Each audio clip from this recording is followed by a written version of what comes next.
We're going to look at the internal anatomy of the cranial case in this video. And so again, just to orient ourselves, here you can see the anterior view of the skull. And we're just going to pop off the top of the cranial cavity so that we can see internal. And I'm going to rotate the skull for you.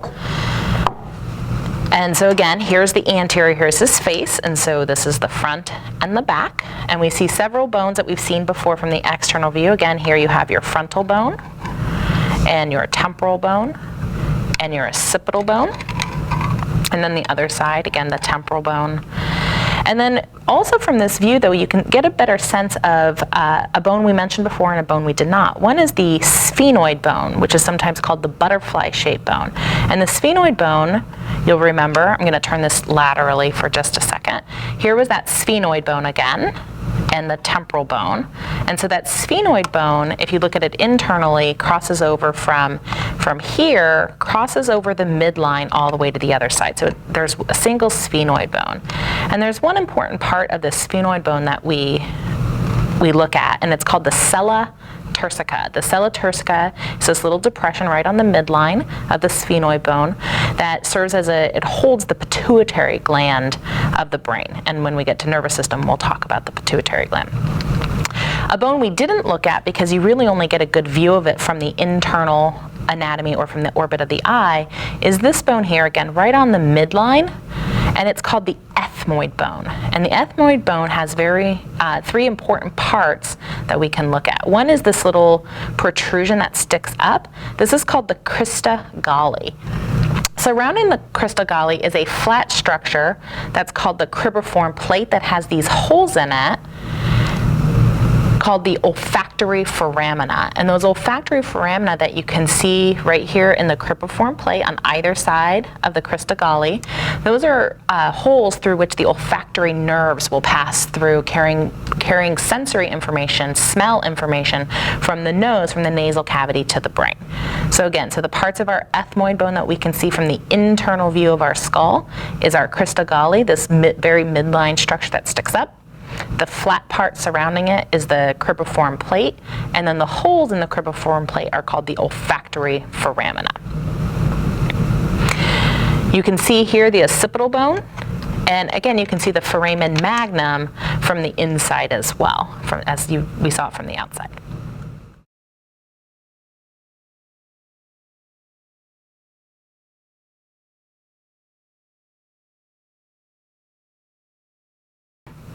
So we're going to look at the external anatomy of the skull, and we're going to start with just the bones of the cranial case, and we're going to talk about the bones and the bony parts. So this is an anterior view. You know it's anterior because you can see the eyes and the nose and the mouth. And the first bone of the cranial case, the brain cavity, is the frontal bone here. And then I'm going to turn it to a lateral view. And again, you can see the frontal bone and then the parietal bone. And there's going to be two parietal bones, one on the right and one on the left. And then here we have the temporal bone, and you can see the temporal bone here. And there's several parts that we need to know for the temporal bone, one of which is this hole. That's our external auditory or acoustic meatus. So the external auditory meatus. And the bony part just behind it is the mastoid process. And the mastoid process is a structure that is an attachment site for muscles that enables us to move our head. So again, here you have your temporal bone. And then I'm going to turn to a posterior view of the skull. And you can see this occipital bone, the back of the cranial cavity, the occipital bone. So here's the occipital bone. And we're just going to keep rotating around. So we're on the other side. And again, here you have your parietal bone and your temporal bone and the frontal bone forming the forehead. And again, some of the occipital bone. Now from this view, we can also see several of the sutures, which are the joints that attach the bones of the skull together. So again, here's the temporal bone and the parietal bone. And this suture here is called the squamous suture. All right, a suture is a type of joint. So here's the squamous suture. And again, rotating towards the front, here we have the frontal bone. And I'm just going to go ahead and take a look at the superior view. Here's the frontal bone. And then here you have a joint called the coronal suture, sort of like a crown. So here's the coronal suture. It joins the frontal bone to the two parietal bones. And then further along, you can see this very midline structure joining the two parietal bones from the right and the left, and this is called the sagittal suture. The sagittal suture that connects the two parietal bones. And then rotating it around again to the posterior view, here again you can see the sagittal suture connecting my two parietal bones. And then this is called the lambdoid suture. And the lambdoid suture connects the occipital bone to the two parietal bones on the right and the left. So again, here's the occipital bone and the lambdoid suture. If we look at the inferior view of the skull, so again, here you see the occipital bone, and there's a couple of parts of the occipital bone we can see from the external. One is this very large hole through which the spinal cord enters and exits the brain. This is called the foramen magnum. Foramen means hole, magnum means big. So the foramen magnum, found in the occipital bone, and then these two large protrusions or bumps on either side of the foramen magnum are called the occipital condyles. The occipital condyles serve as a joint between the occipital bone, the skull, and the first cervical vertebrae, and they form a joint that enables the head also to move front and back like if I was nodding at you. So here you see the occipital condyles. Also from the lateral view, here we have our temporal bone, but you can also see here, sitting right underneath this arch right here, this is called the sphenoid bone. It's actually a bone that crosses over the midline, so you can see the same sphenoid bone, single sphenoid bone, on the other side as well. And we're going to see that also from the internal view, as well as from the orbit of the eye as well. So here's our sphenoid bone.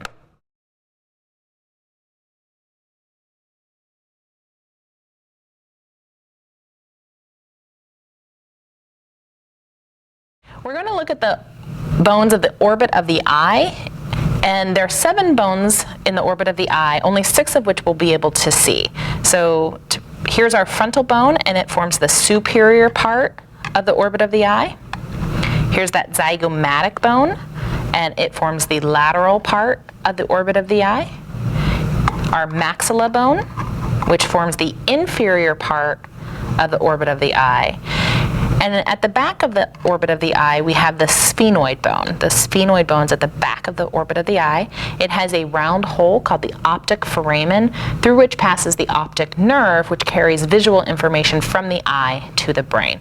And the optic foramen, again, is a round hole in the back of the eye going through the sphenoid bone. And if we look at the medial side of our orbit of the eye, we see 2 bones, this ethmoid bone here, and then towards the front on the medial side is our lacrimal bone. And the lacrimal bone has a hole called the nasolacrimal duct, or the nasolacrimal canal, that drains tears from the orbit of the eye into the nasal cavity. So to review those bones once more, here we have the frontal bone, the zygomatic bone, the maxilla bone, the ethmoid bone, the sphenoid bone at the back of the eye, and then the lacrimal bone here.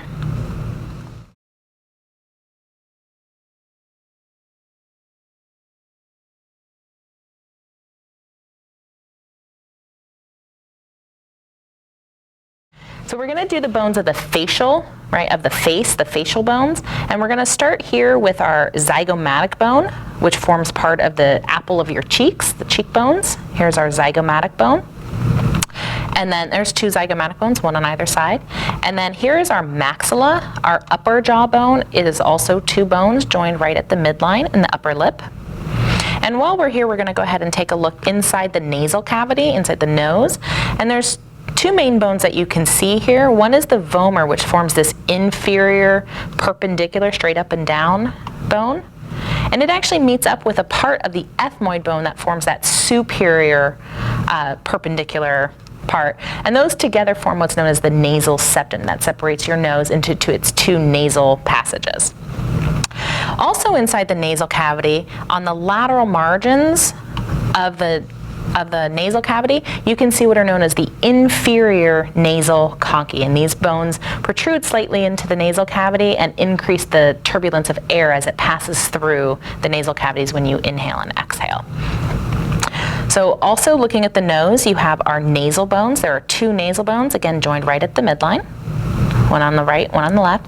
And we also saw these when we looked at the orbit of the eye. Here you see the lacrimal bones, one on either side, and with its nasolacrimal duct or canal that drains tears from the eye into the nasal cavity.